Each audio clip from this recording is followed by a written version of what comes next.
You have to walk the talk. You have to be authentic as a leader. If you're not doing it, they see that. It is entirely universal. There's other people who are going through this.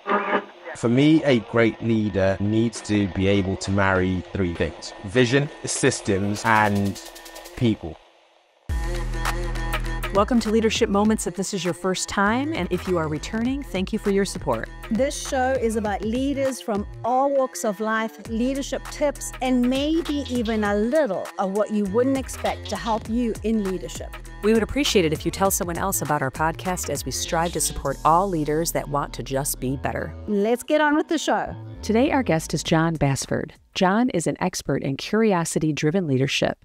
He has put this curiosity to work launching, managing, and improving operations in venture-backed startups to global nonprofits. Jon helps organizations and individuals drive meaningful change through the power of curiosity by asking the right questions and uncovering smarter solutions. He is an author and TEDx speaker in his goal to elevate change in leaders by staying curious. Today, we are going to talk about curiosity and how you can create this culture within yourself and your teams. Let's jump in. Jon, I'm really excited to have you on our show today. And the reason why is because we talk about staying curious and how important it is in your career. And this is something that you focus on for other leaders and for yourself. And you have a great story of how you stayed curious and how it impacted your career. So I'd love for you to start for our listeners in telling that story for us. Sure. First of all, thanks for having me. And, curiosity, to be honest with you, I didn't always understand how it had played a role in my life and my career. I actually was, like most people, haven't transitioned my career and brought out the old virtual Rolodex of LinkedIn, started networking with old friends, family, colleagues, etc. And a friend from undergrad introduced me to a colleague of hers that helps people to define their superpower. And, after interviews, assessments, questionnaires, he came back with curiosity. And at first I wasn't really blown away. At this point I'd done some decent things in my career, really kind of leveled up my leadership in a lot of ways, and didn't really do a whole lot with it. It wasn't until a couple years later I was working with a branding company, and it came up again as curiosity being my superpower. So that's really when I really started thinking about it. And when I really dove into that, it's been there all along, as a inquisitive, argumentative kid to my first job, right? And curiosity played a role throughout my career in operations.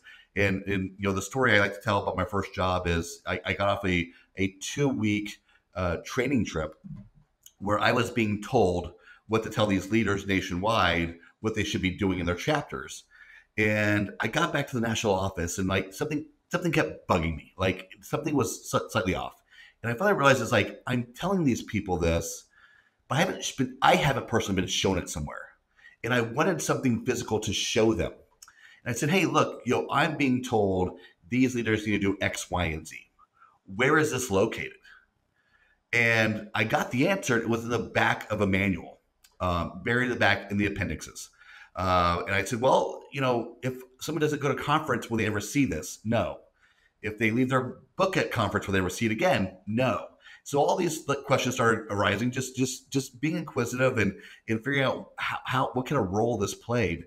And the important thing is that these obligations, these duties, these expectations of these individuals was the lifeblood of the organization. It's how they got their revenue, how they did the programming.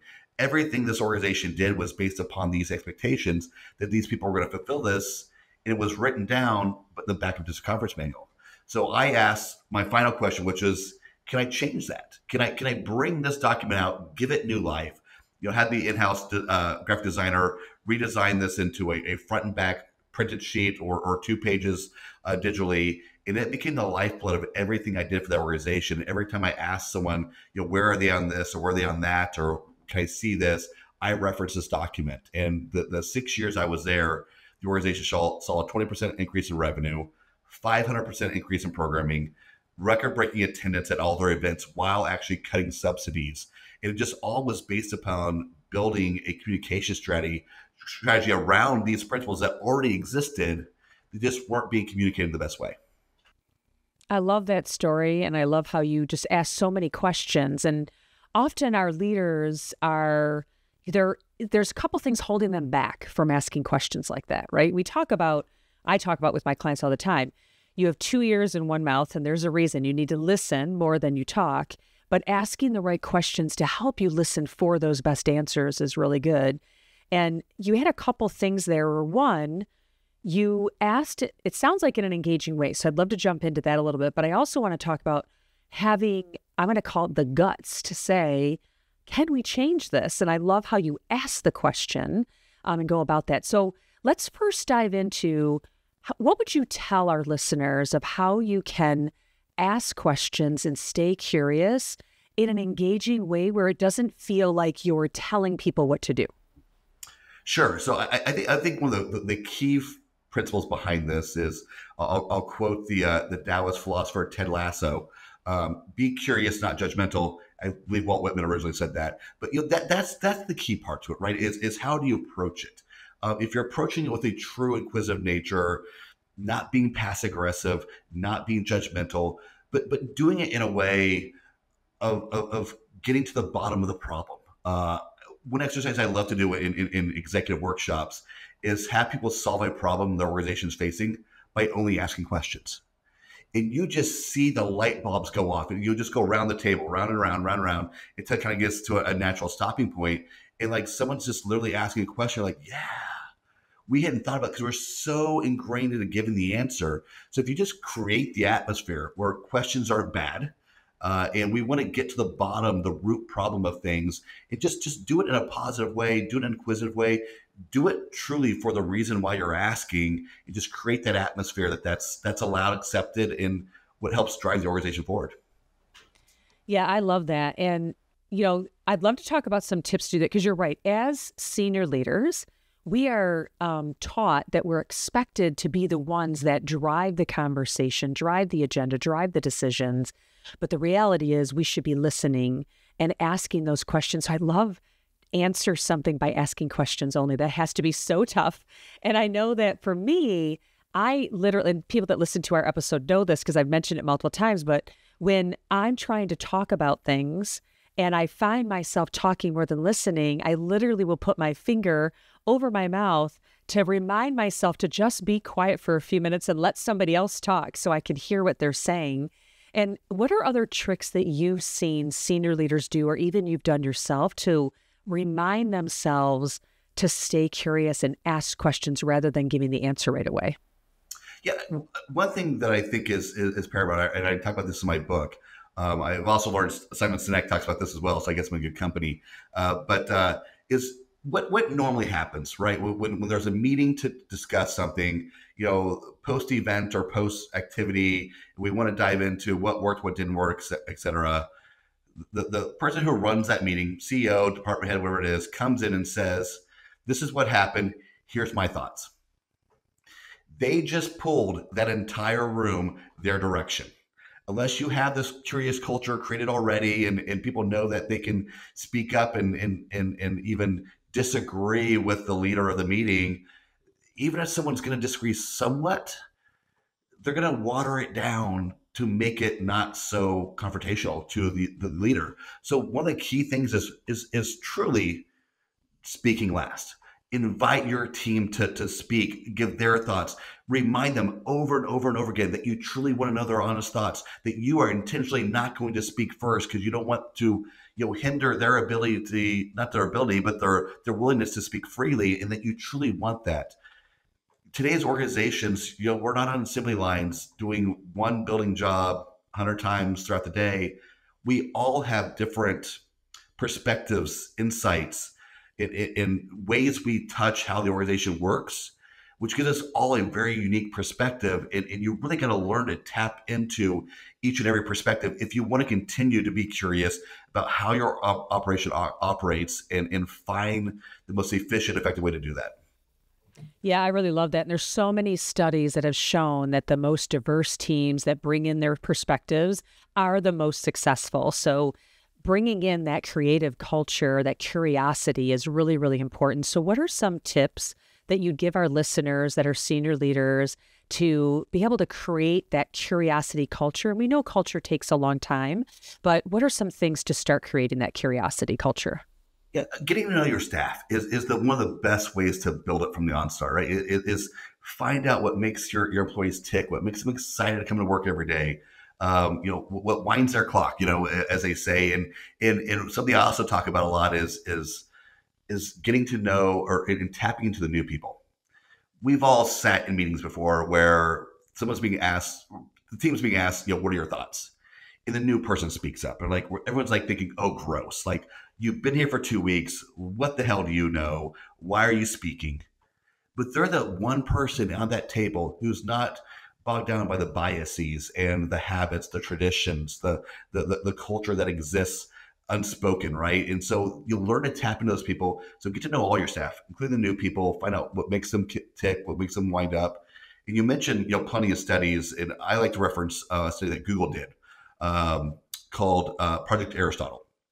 They were determined to find what makes a team successful. They had their theories on degrees and experience and all these things. What it came down to was psychological safety.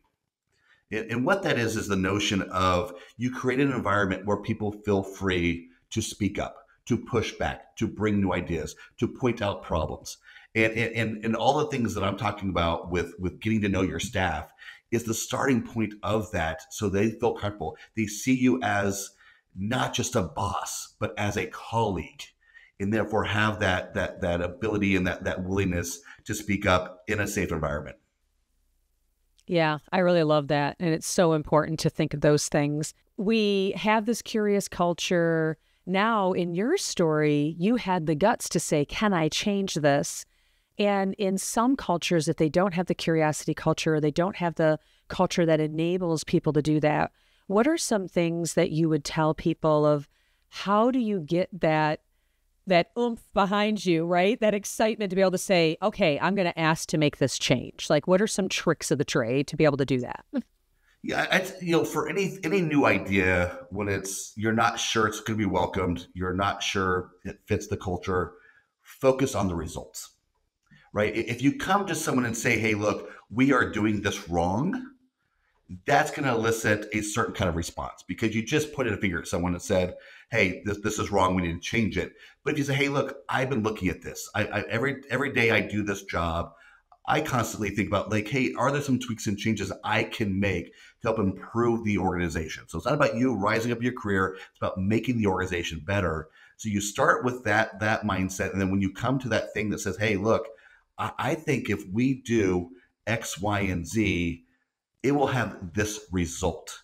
Not that the old way was bad, but if we make these tweaks and changes, we can have a bigger impact in more money, more time, whatever it is that we're going to free up. Yeah, I think it always goes back to the data, right? What is the reason why we want to do this, and the why that you talk about. And, why do we want to change this? It's not just because I feel it's the right thing to do. It's that here's some proof and here's some reasoning behind that. And being able to do that extra due diligence is so important. That's a really great point. And you talked a few minutes ago about, team members that there might only be 2 weeks at the table, but you asking them questions, it is so important. There are people that believe that even though they got the job, they now have to earn their right to speak up in the meetings, at the table. And so to be able to say, hey, what do you think, as the senior leader in the room, reminding that person that they earn their seat at the table already by getting the job. It is so important to be able to do that. So I love that you bring in those pieces of reminding people and opening that environment to be able to do those things. Now, you talked about executive retreats that you're doing and these workshops that you do and how you ask them to solve a problem by asking questions. What are some other things and tricks that maybe some of our listeners could take to be able to start leveraging this curiosity piece? Yeah. So another exercise I think is fun is almost playing improv. The rules of improv is you can never say no. It's yes and, right? It's how you continue the story. When we're in meetings, again, let me also say that our fears, our habits, our blind spots, our biases, these are all natural things, and they all exist naturally for a reason. But when it comes to innovation, growth, and change, we got to find ways to step out of that. And so these exercises and mindsets, obviously help do that. But so it is natural to feel that and to drive with that, but it's important to step away from that. And so the improv idea is, again, when we're normally in meetings, someone sets out a bold idea, right? And say, I think we should do this. And you always hear someone say, we tried that 4 years ago, it didn't work. Or that will never work here. That's not what we do. That's not how we do it. The no's immediately stop that conversation every time. 99% of the time, that's going to end that idea in its tracks. But if they said, we tried that 4 years ago, and now we actually know some more information, or now we have better technology, we have other technology we can tap into, it extends the conversation. It allows the conversation to flow more, dive deeper into that idea to say, hey, look, was it really a bad idea 4 years ago? Maybe it was before its time. Maybe we didn't do the right things, but it allows that creative juices, those curious juices to keep flowing instead of immediately shooting down the idea. I love that. And I love that because so often, if you hear someone say, yeah, we've tried that before, we've done that before, it didn't work before. To me, those are red flags instantly to say someone's not staying curious and not being open-minded and be able to say, okay, yeah, we tried that before. What's different today? Now, if we just tried it 2 weeks ago, it still could be we learned something new today or something new came out. And what do we now know from that we can maybe alter a little bit? So it's a really, really great point, and I appreciate you bringing that up very much. It's so important. Yeah, I mean, like the mentioned that 2 weeks ago. I think about the ancient quote from Heraclitus, where it says, "No man can step into the same river twice." And the reason is because the river is constantly moving. The world's constantly moving. Things are constantly changing and adapting. But also, the first time the person stepped, I don't want to make it sexist, first time a person stepped into the river, they're a person who had never stepped in that river before. But the second time, they're now someone who has felt that cold water on their foot, knows what the experience is, and they are not the same person anymore. So not only is the river moving, but you have changed. And that really backs up what you said about the 2 weeks thing is when we test and experiment and play, we're always learning something, right? Einstein says curiosity has its own reason for existing, and we got to learn to tap into that, play with that, learn to fail, learn to get it wrong, learn to just learn. And that's the way, truly innovative companies, that's how they keep moving forward. Yeah, I love that. It's really, really cool. Okay, so let's say I'm a leader. I'm going to say, all right, I'm getting into the curiosity. I'm going to start asking questions, but I have this strong desire to guide my team in the direction that I want to go. So although I'm asking questions, they're not really open-ended questions. So what are some examples of open-ended questions that maybe are not directed questions to be able to get them to your answer that, just some tricks to help leaders ease into the open-endedness if they have this strong desire of what their goal is? The goal of the question should be to invoke innovation, growth, and change. And so there's some really simple questions you can start doing with your team in the one-on-ones as well as in staff meetings, asking them to over the next week, I want you to think about one thing you can change. One thing that would make your job easier, make the organization run better, drive more revenue, but again, keep it on the results side of things. So you are keeping it open-ended, but with the intention that it's going to drive the organization forward. Because, we talk about culture, and culture has become a buzzword with hoodies and ping pong tables and fruit carts, right?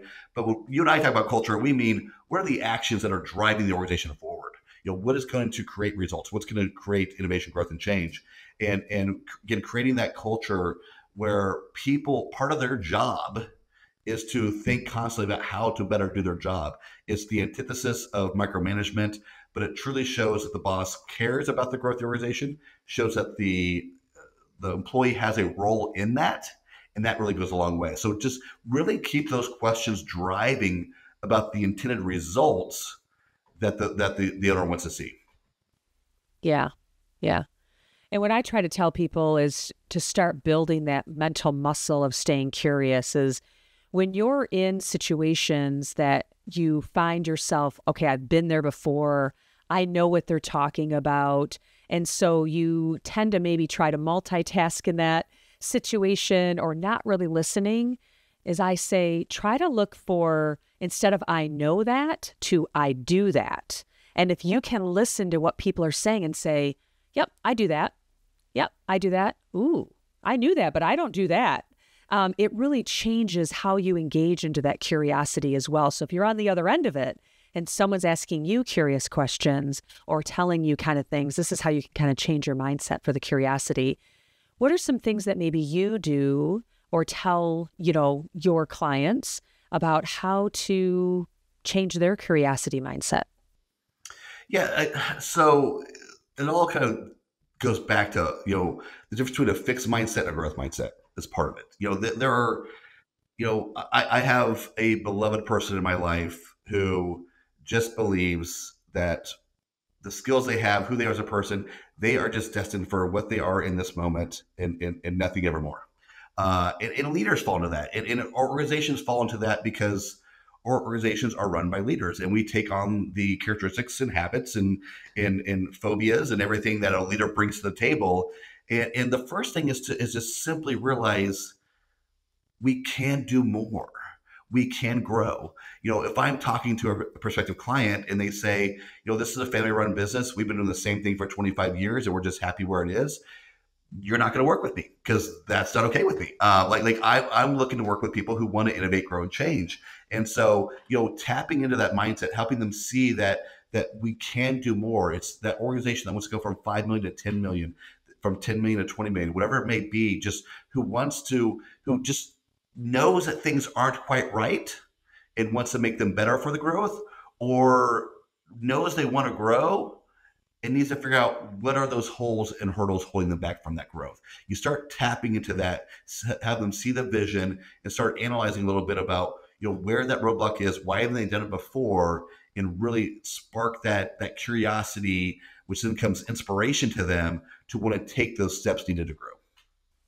Yeah, really love that. Really love that. Really good nuggets on staying curious and how to bring that into the culture. So I love all the pieces that you're talking about. And I know that you have a book that you have available for people if they want to understand more. So that's really important. And also, I know that you are offering the first chapter as well to Jon's book. So we're going to put that in the show notes, but you can go ahead and text chapter 2. And I got it here somewhere. Yes, you can go ahead and text chapter to 33777, and then you're going to get the first chapter of Jon's book as well. But we'll have that in the show notes for everyone, so you'll be able to understand that. All right, there's that sound. It's time for the fun questions. Are you ready for the fun questions? I'm ready. Okay. Would you rather always have to sing your responses or have to dance when communicating? Probably dance when communicating. All right. Love it. Love it. And what kind of dance would you do? Would it be like ballroom? Would it be like you're at the club? What kind of dance would it be? I like the club style. Yeah. All right. Awesome. I love it. Okay. Next question. Would you rather have the ability to understand and communicate with animals or be able to instantly learn any human language? Human language. Human language. Awesome. Awesome. Okay. And our last question is, do you prefer spending a weekend exploring a new city or spending a weekend completely relaxing at home? For usually exploring a new city. The relaxation is good from time to time, but I like to explore. Yeah. Yeah. Awesome. And with your curiosity, I would hope so, that would be what you'd want to do, right? To be able to see that for sure. So, Jon, thank you so much for being a guest on our show. I love staying curious. It is so important as a leader to be able to do that. And as you learn and grow in your career, I know that you have a recent TED Talk that's available for people to hear as well, to get some more out of that. So really appreciate your time today. Thank you for having me.